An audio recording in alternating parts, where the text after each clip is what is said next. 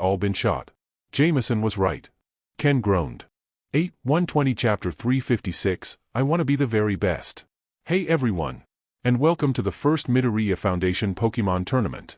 Knees announced in the camera. On the screen, it showed a small arena, with stands all around, and in the center, a table with 2 chairs on either side of it. In the bleachers were many of the kids, and even a few members of the staff, waiting for the tournament to begin. And in the commenters box, was none other than Knees and Kiba. That's right. Today we've decided to gather up the denizens of the Midoriya Kingdom and have them put together teams of 2, to participate in a double battle tournament. Kiba explained. Get ready, minions, for the battles you're about to witness are nothing like you've seen before. For our first match, we have 2 of the first girls to ever be part of our family. The Eternal Unicorn and the Smiling Serpent. Eri and Kay. Knees announced as Eri and Kay walked up to the stage. Eri shyly waved to the cameras with a nervous smile, while Kay eagerly waved at everyone with 2 hands and a big, bright grin on her face. While they took their seats at the table and brought out their switches, their opponents were announced. And their opponents. The girl who conquers fear, and the Midoriya house's problem solver. Fuku and Kyoku. The 2 walked on stage, Kyoku looking fierce and determined, and Fuku was attempting to hide behind the smaller girl. The girl who conquers fear? Who are they talking about? Because it's definitely not me. Fuku whimpered as she got to the table and sat down next to Kyoku. I hope everyone doesn't get their hopes up about me and then get disappointed when they realize how much of a coward I am. Just as Fuku could feel her chest tightening and her breathing quicken, she heard a subtle but notable tap on the table, getting her out of her own head, and bringing her back to reality. Where everyone present was giving her reassuring smiles. Remember, it's just a game. Win or lose, it doesn't matter. Let's just have fun. Kay reminded her, with her ever-comforting smile, soothing Fuku's nerves. All right. Fuku took a deep breath before looking at Kyoku. Let's do this. Kyoku smiled up at her. Yeah, let's win, big sis. That's the spirit. Let's do our best, Eri. Kay said. Yeah, Eri added. And so the game began. But while to many it looked like a simple game of Pokemon, in their imaginations, it was something much greater. Go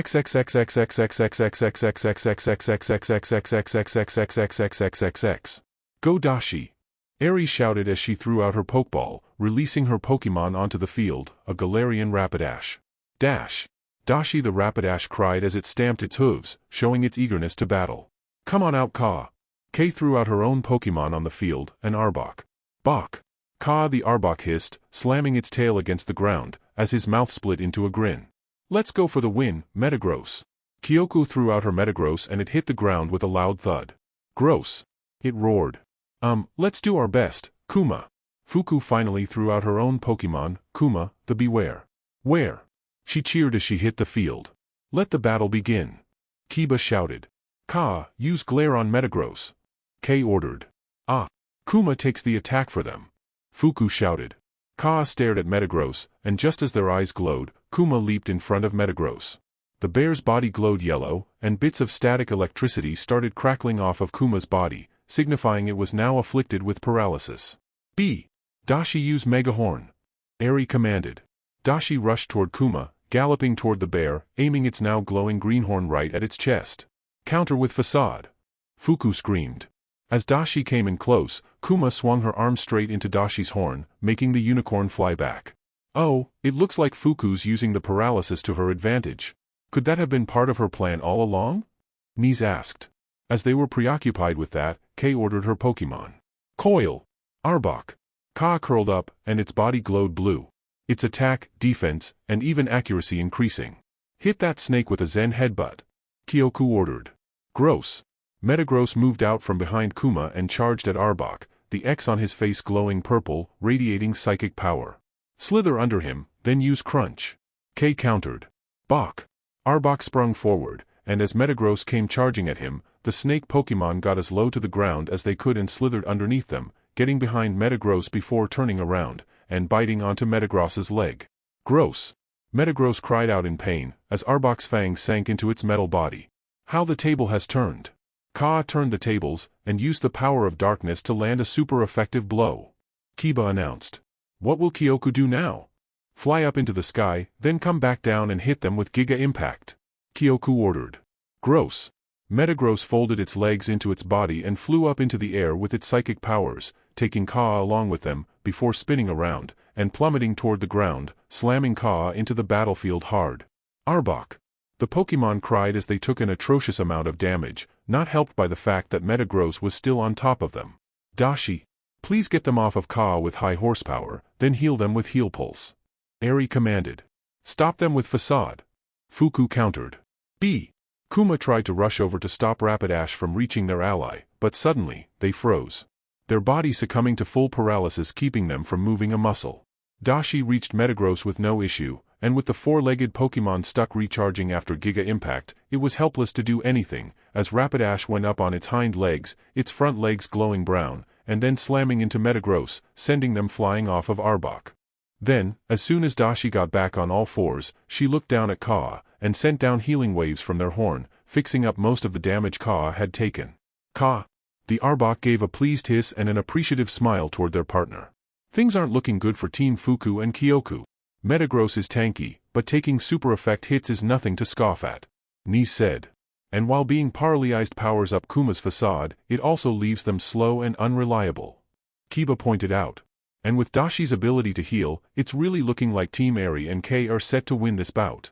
Kyoku grit her teeth and racked her brain for a plan, and after a moment of consideration, she looks over at Fuku. Big sis, please hold off Arbok, while I take down Dashi. We won't stand a chance so long as they can heal at any time. Alright. Okay. Fuku nodded. Metagross, use Trailblaze and attack Rapidash. Kyoku ordered. Metagross. Metagross's body glowed green, and then it charged forward with a burst of speed, slamming into Rapidash, and bringing them to the other side of the battlefield. Get them off. Megahorn. Eri shouted. Dash. Rapidash swiped at Metagross with their horn, pushing the metal mon off her. Hit them with another crunch Ka. Kei ordered. Stop them with Substitute. Fuku countered. Kuma ran toward Arbok, far too slow to ever catch up with the snake as they slithered toward Metagross, but then, they used some of their HP to create a duplicate of themselves. The Beware picked up the copy and tossed it at Arbok. Bok! Arbok looked up into the sky in shock, as the giant bear crashed on top of them, pinning them to the ground. High horsepower. Eri ordered.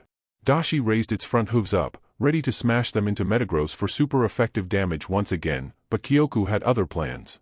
Dodge and counter with Trailblaze, and then hit them, Meteor Mash. Kyoku directed. As Dashi's hooves were about to come down on Metagross, the Metal Mon's body glowed green, and with a burst of speed they dashed to the side, making Dashi's hooves slam into the ground instead, then they rammed into Dashi's side, making it stumble for a moment. Before the unicorn could find its footing, Metagross raised up one of its legs and slammed it into Dashi's side. Wham! Dash! Rapidash screamed out in pain, as the power super effect blow sent it flying, landing on its side, struggling to deal with the pain. Now finish it! Giga Impact! Kyoku screamed. De-dodge it Dashi! Eri desperately ordered. Ka break the substitute with Crunch, then hit the Metagross with Crunch. Kei ordered in a desperate attempt to help her partner. Arbok wrapped around the fake Beware and bit into its shoulder, but the substitute didn't vanish. Beware's ability Fluffy increases their defensive power, and with Crunch being a not very effective attack, it'll take more than that to do any real damage, even to a substitute. Nis announced.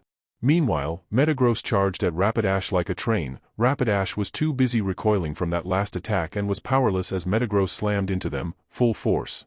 Wham! Dash! Rapidash was once again sent flying, and when they hit the ground, spirals appeared in their eyes, signifying they'd fainted. What a fantastic turnaround! They divided and conquered, and now Rapidash can no longer continue the battle. Kiba announced. Ow! Eri pouted, as she returned Dashi to her Pokeball. Hey, it's not over yet. We can still win. Kei reassured her. Let's avenge Dashi. Why yeah. Come out, Pi. Eri threw out her next Pokemon, Appleton. Ton. Appleton roared as they hit the field. Now, use Leech Seed on Metagross. Eri ordered immediately, capitalizing on Metagross not being able to move at the moment. Appleton. Appleton opened its mouth and shot out glowing seeds that hit Metagross, and embedded themselves in its metal body. The seeds glowed, and they leached some of its health and brought it over to Appleton. Kyoko pondered the situation, and then raised her pokeball, ready to swap out Metagross, but then she felt Fuku tap on her shoulder. Huh? Fuku leaned in and whispered into Kyoko's ear, and as she spoke, an sinister smile popped up on the younger girl's face. Now that's my big sister. Let's do it. Right. Fuku nodded, before turning back to the battlefield. Keep using Crunch until the substitute breaks. K ordered. Arbok. Arbok started biting into the substitute. Using Crunch once, then twice. Now Metagross jump up and squash Arbok with Giga Impact. Kyoko commanded. Follow them Kuma. Fuku ordered. Gross/Kuma. Metagross rushed toward Arbok, its double-boosted speed allowing it to reach them quickly, while Beware lagged behind. Metagross jumped into the air again, before coming down on Arbok and the substitute with Giga Impact. The weakened substitute was immediately destroyed, and Arbok took the brunt of the force of having a giant metal Pokemon slam down upon them with the force of All Might himself. Hi! Kuma, jump up and hit Metagross with Facade. Fuku directed. Use Crunch. K ordered, trying to finish Metagross off before whatever plan Fuku and Kyoko came up with could bear fruit. Stop Kuma with Dragon Pulse. Eri tried to help.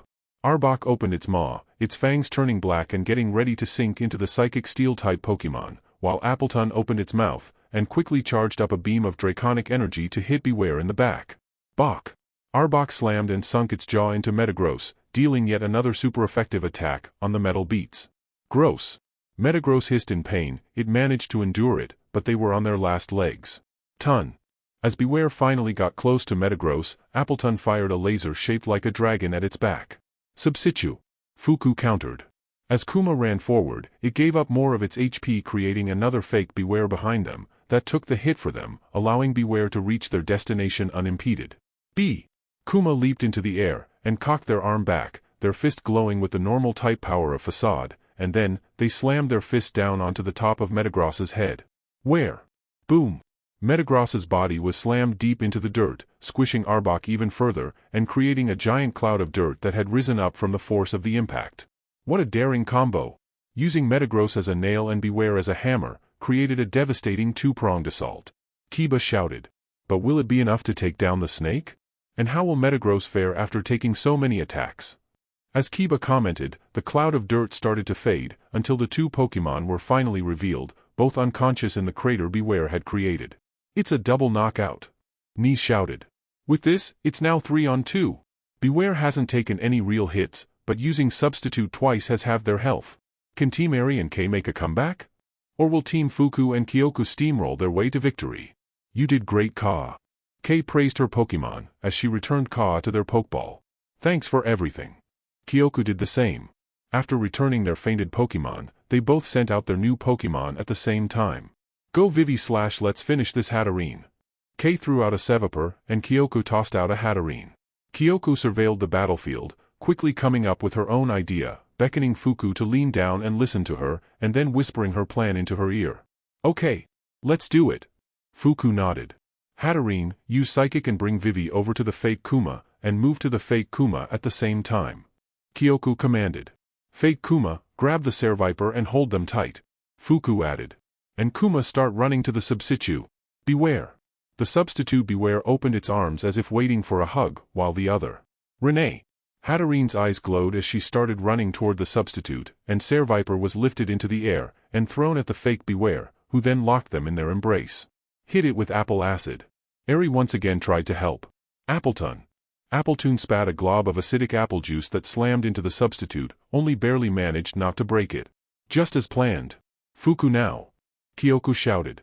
Facade. Right in the face. Fuku ordered. And Hatterene, give them a helping hand, Kyoko added. Kuma cocked its arm back, as it glowed with normal-type energy, and Hatterene's hair hand glowed white as well, and smacked Beware in the back, causing the bear's body to glow, overflowing with power. Where? Boom! Kuma slammed its fist into Seviper, hitting it so hard it broke the substitute, and sent them flying right into Appleton, knocking the little dragon over. Now hit them both with mystical fire. Kyoko commanded. Ha! Hatterene drew a circle of fire with her hair hand and then punched the center of it, unleashing a massive torrent of flame that rocketed toward both Pokemon. Kaboom!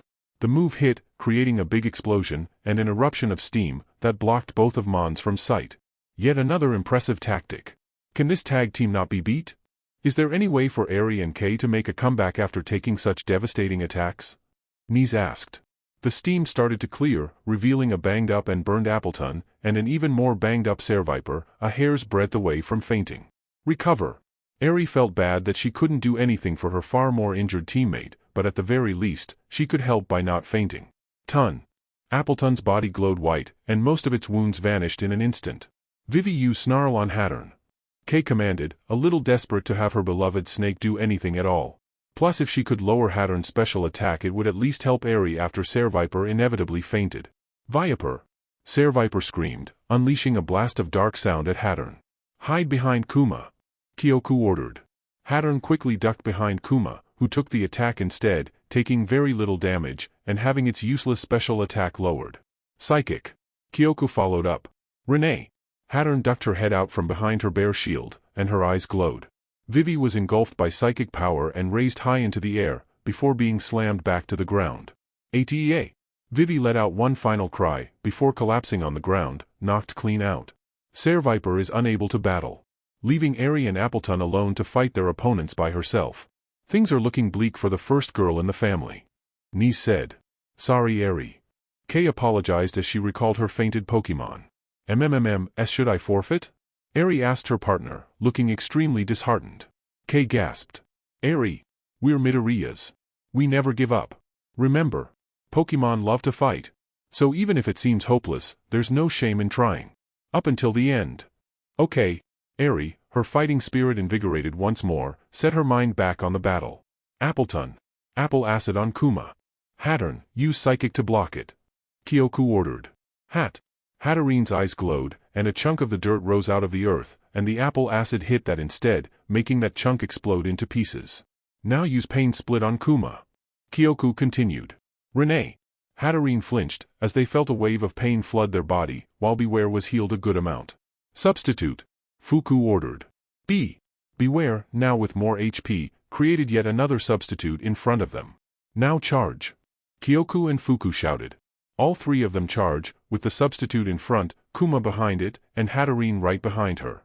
Leech Seed. Eri shouted. Appleton. Pi launched a bunch of glowing seeds at the substitute, but they all bounced off. Sorry Eri, but you can't put leech seeds on a substitute. Fuku proclaimed. Kay keep firing apple acids. Eri ordered, not knowing what else to do. Ton. Po did as ordered, firing apple acid after apple acid at the substitute while they all got closer. We're too slow, it's gonna break before we reach them. Kyoku deduced. Use psychic to bring Pi closer. Hatterine's eyes glowed again, and Pi was engulfed in psychic power, and brought right up to its opponents, letting off one more apple acid, that datoried the substitute. Now beat down on them with facade. Fuku commanded. Kuma cocked his arm back and got ready to unleash another powerful attack down onto the poor Appleton. Only for Kuma to freeze, as they got fully paralyzed. Hit them with Leech Seed. Eri shouted, trying to take advantage of this opportunity. Nope. Use Psychic to push Kuma aside. Kyoku ordered. In the nick of time, was moved to the side by Hatterine's magic power, and when Pi shot out the seeds, they hit Hatterine instead, and bounced off. Magic bounce. It reflects things like spikes, stealth rocks, and even Leech Seed. Kyoku boasted. Facade. Fuku ordered again. Kuma charged forward, cocked its fist back, and then slammed it down onto Pi with enough force to crater the ground. Tuin. Pi cried. Keep going. Facade again and again. Fuku ordered, honestly feeling a little bad for what was about to happen to this poor Pokemon, but she persevered regardless. Where? Beware cried as he unleashed a flurry of blows down on the poor helpless Appleton. Yes, this is a JoJo reference. Let's finish them. Helping hand. Kyoku shouted. Hatterine gave Kuma a powerful pat on the back, charging the bear up with power as unleashed his final blow. Beware. Boom. Kuma's final blow hit, and unleashed an explosion of power, creating another massive cloud of dust and dirt that obscured the battlefield. Is this it? Is this truly the end? Kiba asked as they waited for the dust to settle. They waited and waited until finally, the dust cleared enough for them to see. And what they saw was Kuma and Hatterine, standing over an unconscious Pi.